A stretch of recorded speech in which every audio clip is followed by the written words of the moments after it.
बिस्मिल्लाहिर्रहमानिर्रहीम। अस्सलाम वालेकुम। उर्दू मॉरल स्टोरीज़ में आप सब दोस्तों को खुश आमदीद। एक प्यासा मुसाफिर कुएं के पास पहुंचा तो वहां एक औरत पानी भर रही थी। मुसाफिर ने उससे पानी लेकर पिया और पूछा, ए भली औरत, तू औरतों की मकारी के बारे में क्या जानती है? सवाल सुनते ही औरत ने चीखना चिल्लाना शुरू कर दिया। मुसाफिर घबरा गया और बोला, ऐसा क्यों करती हो? वो बोली, ताकि गांव वाले तुझे कत्ल कर दें। तूने मुझे तकलीफ दी है। मुसाफिर हाथ जोड़कर बोला, मुझे माफ़ कर दो, तुम तो बहुत अच्छी, रहमदिल और शरीफ लगती हो।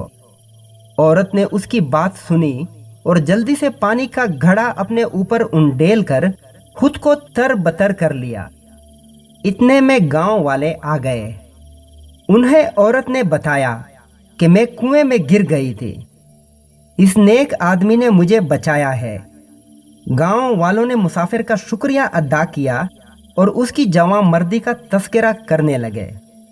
जाते जाते उस औरत ने चुपके से मुसाफिर से कहा, याद रखो, औरत को तकलीफ दोगे तो वो तुम्हारा सुख चैन छीन लेगी, और उसे खुश रखोगे तो वो तुम्हें मौत के मुंह से भी निकाल लाएगी।